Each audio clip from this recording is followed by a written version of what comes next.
Ebo.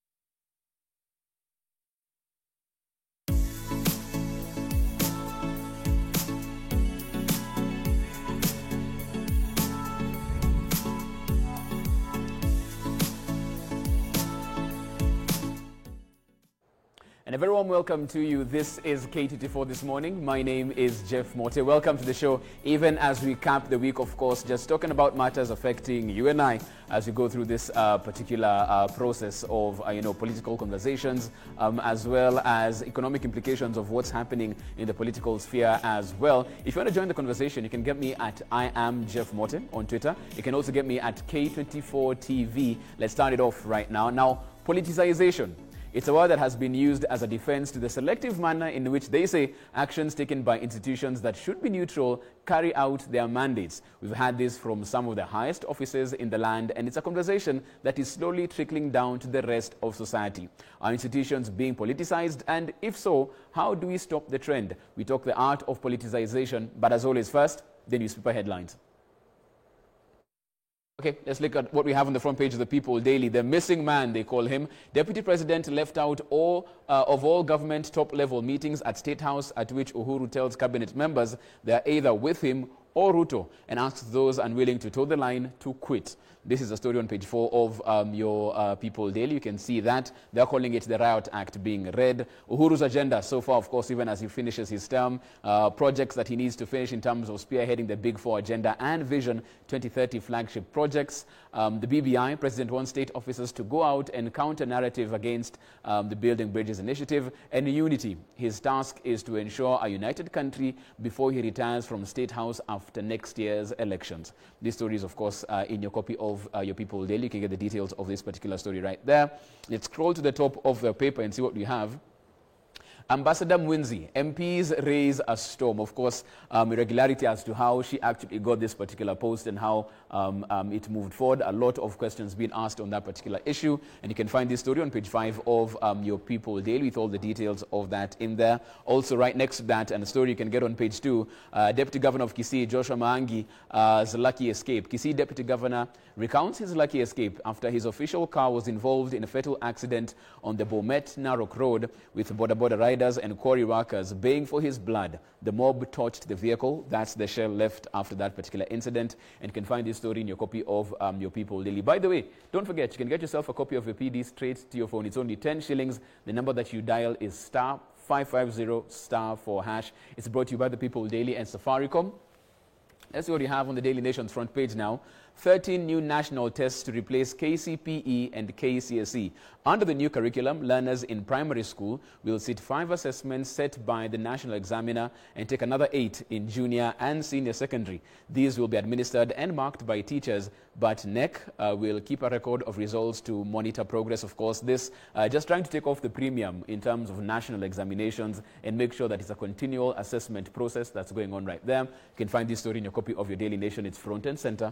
I'm right there to get all of those details. And then a picture that had been doing the rounds yesterday, virally, of course. Raila woos Kitui and Kibwana as 2022 realignment start. Of course, this got very many tongues wagging as to what this particular picture means, where they go from here as well. Dr. Mkusa Kitui, having said he is interested in, running for the presidency, hasn't declared what stand he'll take so far. So very many people waiting to see what transpires from this particular meeting, and can find this story on page 4 of your Daily Nation. Let's scroll to the bottom first. There's an interesting story right there.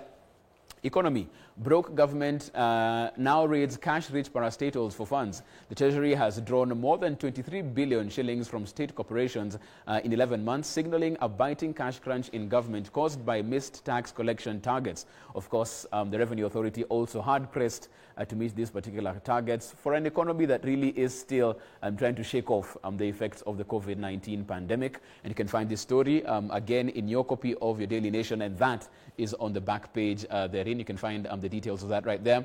Even as we monitor how the BBI bill is progressing through the counties. You can see so far 11 counties passing BBI bill this as of yesterday. Now they only need 13 to go to get to the required threshold on that. As you can see, the counties right there that need to probably take this to the next level. Now only 13 to go. Kisii, Nairobi, Laikipia and Vihiga yesterday joined Siaya, Homa Bay, Kisumu, Busia, West Pokot, Trans Nzoia and Kajiado in passing the bill. That's how it stands at this particular point in time. And of course, we'll be following this very keenly.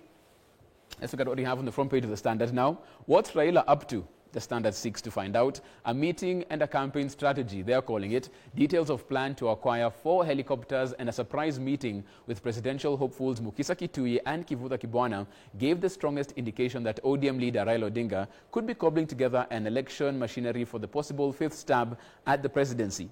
This is a story you can get on page 6, as you can see right there. And the big question, of course, on this is really what's going on? What does this picture mean? And politically speaking, where does it go from here? Very many eyes on this, very many political analysts trying to decipher what particular combination this may bring. And you can find this story as well on page 6 of your Standard this morning. Let's see what we have on the Star now.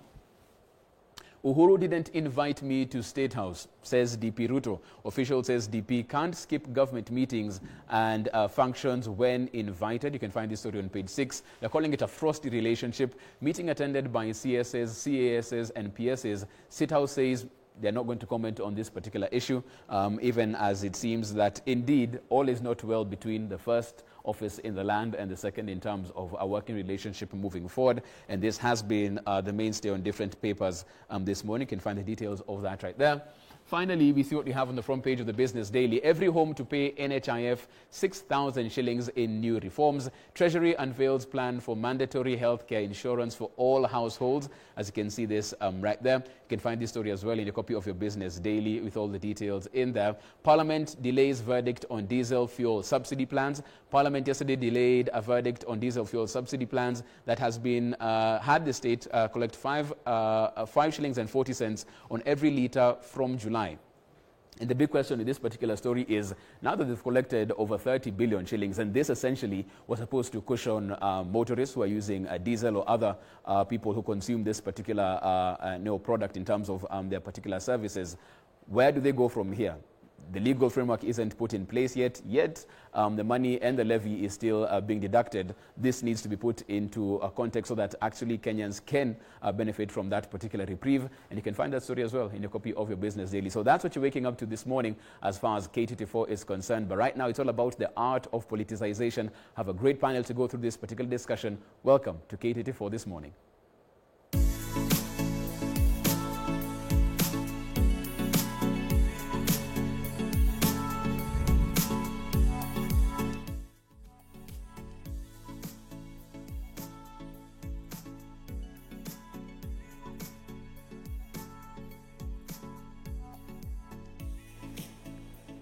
Welcome back, and as always, if you want to be part of the conversation, you can get me at I am Jeff Mote or at K24 TV. Let me get to my panel in studio. For the first time joining us, Dr. Juma Mukwana. He's the Director General at the Kenyan National Qualifications Authority.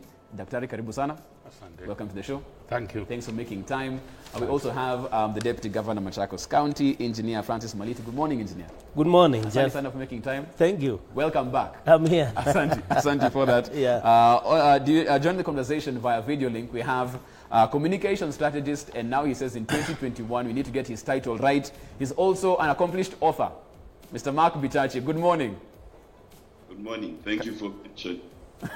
Thank you very much, and thanks for making time to be on the show this morning. So as always, we'll take a quick look at the front pages of the dailies right now, and then dig a bit deeper to what we're calling the art of politicization, and really what that means even as we move forward.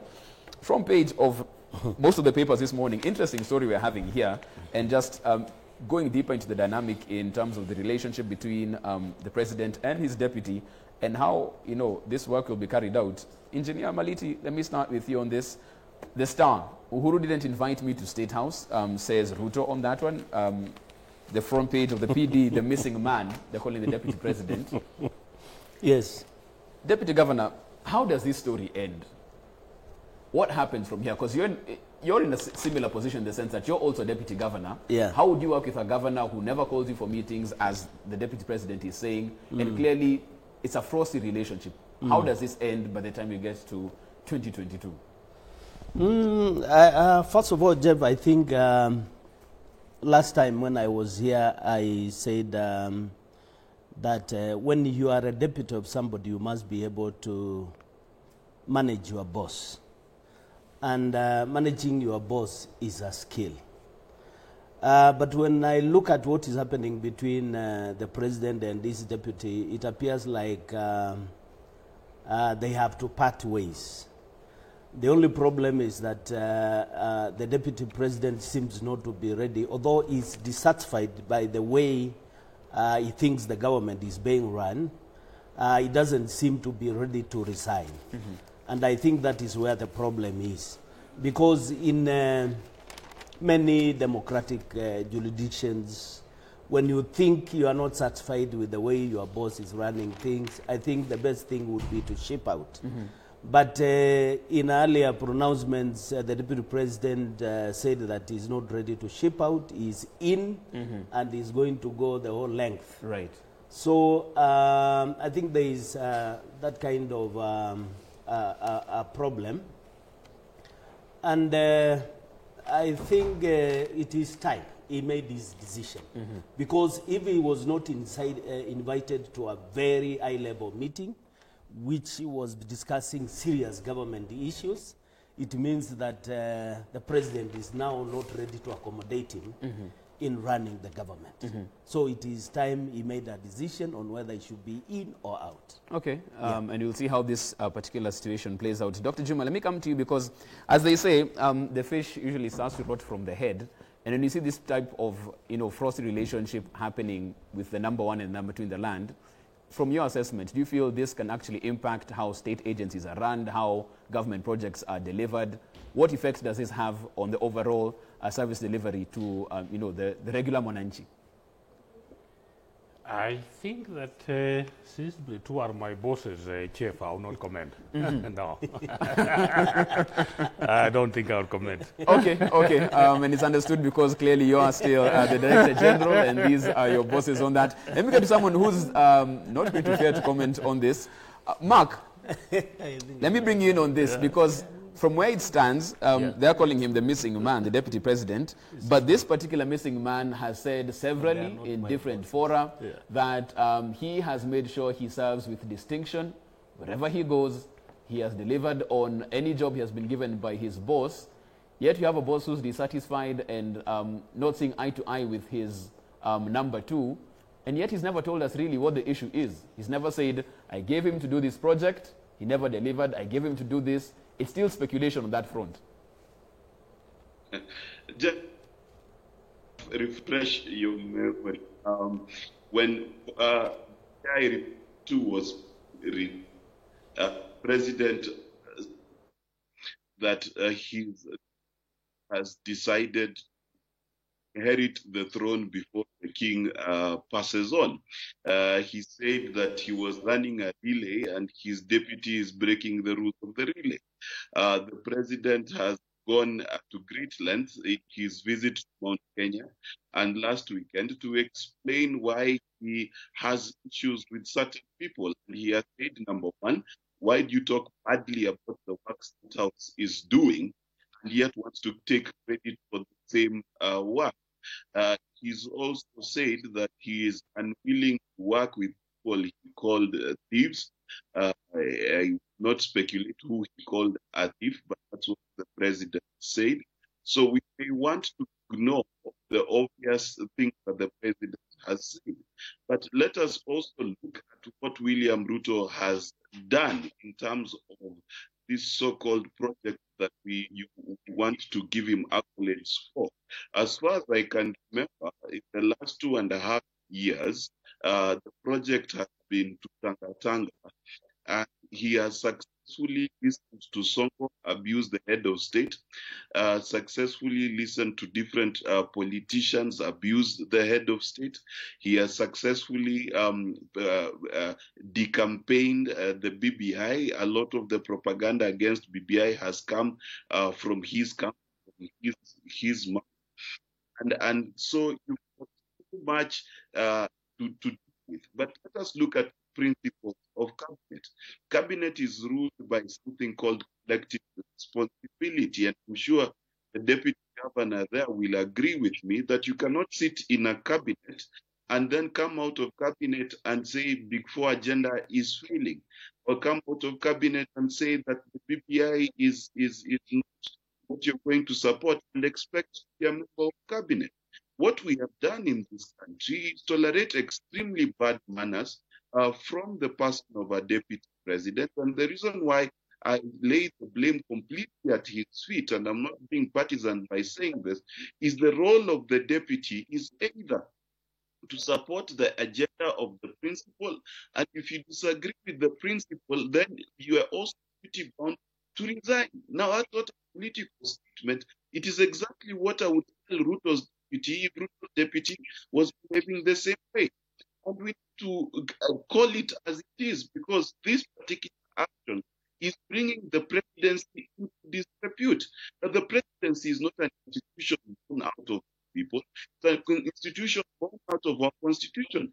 It deserves respect. You know, I imagine that a wife or a husband sitting in a meeting where the spouse is being abused left, right, and center, a spouse sitting in a meeting ridiculing the construction of family home, a spouse sitting in a meeting saying that the spouse's plan to reconcile with a cousin is from hell, calling that conmanship.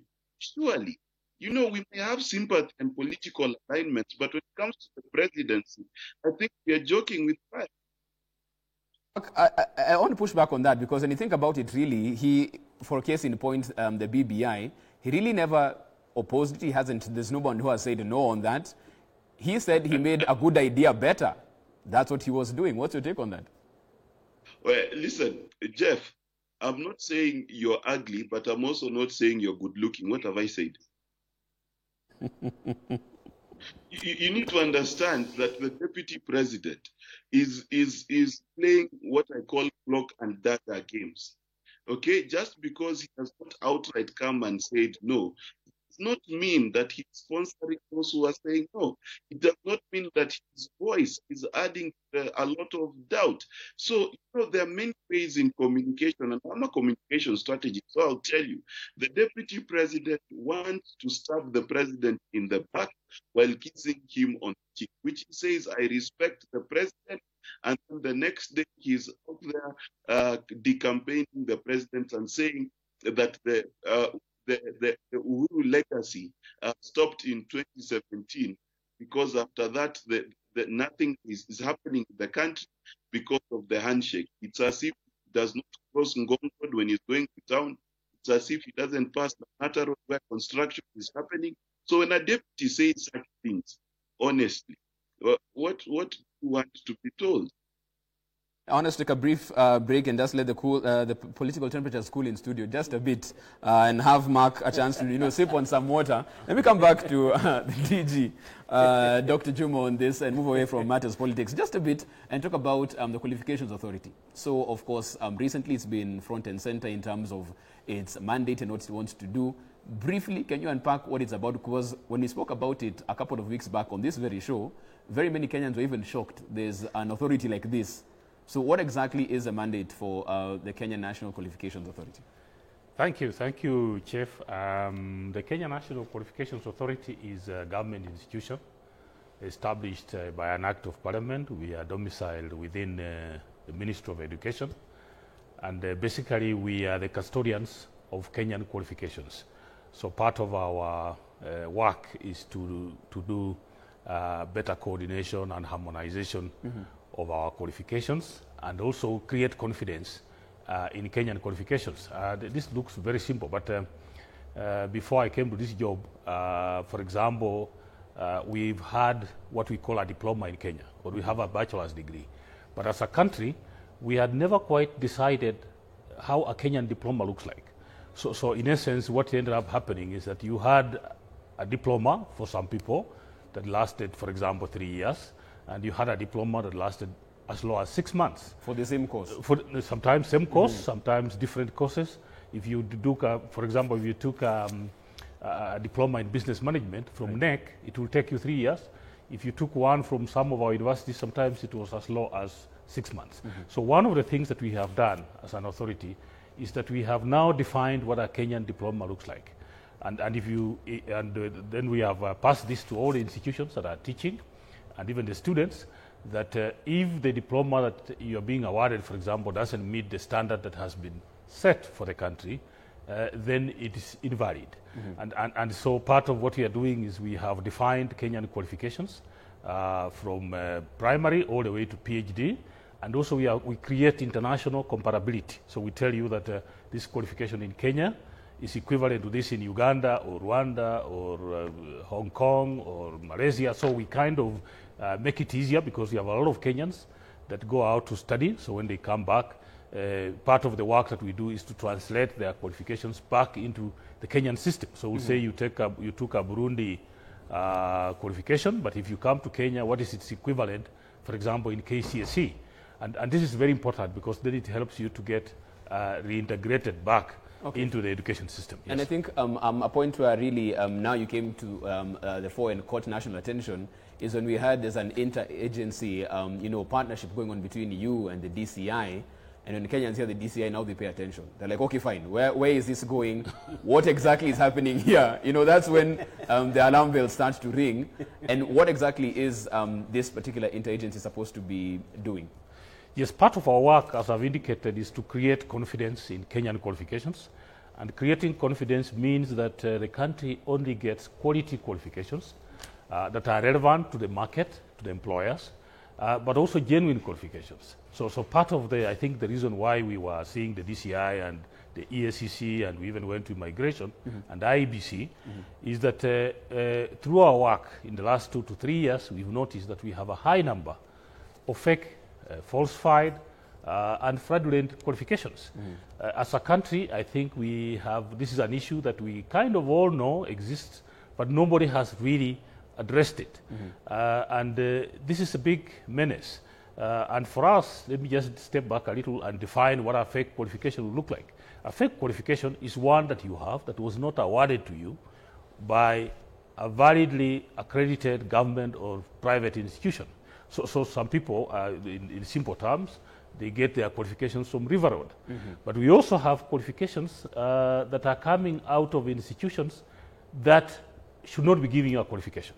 And we have a number of those. I mean, I have no shame to say, for example, Nairobi Aviation College. So if you go there and you get a qualification, they have no power, they have no legal mandate. So for us, if you get a qualification from an institution that has no legal mandate to give you a qualification, that qualification is fake. The other one is also where you're admitted to a program that you did not meet entry requirements. The KNQA has set minimum entry requirements for all levels of our education, from primary to PhD. So for example, if you get a C+ in KCSE, we expect you to start by studying a bachelor's degree. If you get a C-, we expect you to start at the diploma level. If you get a D+, we expect you to have a certificate, then a diploma, then a bachelor's degree. But we have people who get, for example, a C-, and then the next thing, they're admitted to a bachelor's degree. The last issue I want to say about the entry requirements is that also, because Kenyans also love foreign. So we have a lot of people that have studied foreign qualifications, and then they have come back to do our bachelor's degree. When we translate what they have in what they took, say IGSE or German exams, we find that this is a C-. Okay. But because the translation was not done correctly, they were admitted to a bachelor's degree. So you find that we have a lot of people that are, when we put together all these confusions of qualifications, we nearly have about 30% of what we have in terms of qualifications that one would say are not valid. And so part of the reason why we are seeing these institutions, so that I come to your question, is that the issue of fighting fake qualifications cannot be done by one institution. Right. Because, for example, while we can identify a fake qualification, we don't have prosecutorial powers. So part of what we have been doing is to reach out to other institutions, the DCI, the DPP, ESCC, IEBC, even the migration, because we have a lot of students that come into this country from Somalia, Sudan, Uganda. So we are talking to all these people and even employers to say that all of us must get together really to fight the menace of fake qualifications, because we are disadvantaging those who have genuine qualifications, but also we end up, that's why you end up sometimes, you can imagine yourself sitting before a doctor treating you who has a fake qualification. Or our houses, some of them collapse because of this fake qualification. So part of it is to really widen that conversation and to say that this is a big menace and we need more people to play a role for us to be able to solve the issue. Okay. I'm sure Engineer Francis Maliti's qualifications are legitimate. That is not an issue. I hope so. I hope so. But Engineer, let me come to you on this, because when you hear some of the agencies that they'll be working in this particular task force in terms of moving forward, he's spoken about the DCI, he's spoken about the EACC, he's spoken about IBC. And when you mention these, for any person who's probably a potential aspirant, now they might start to get worried on their qualifications and what this means for their legibility to get into particular office. What's your take on that? Do you feel worried that this could be used as a tool as we get closer to 2022? I don't think so. If you are not qualified to occupy a certain office in terms of the minimum academic requirements, so be it. So I think a number of politicians would be worried, especially those who went and got those fake politicians that Dr. is talking about. And I think it is time, as a country, we set such standards, whether it was qualifications to get into a university, whether it was qualifications to be elected or nominated as a member of parliament.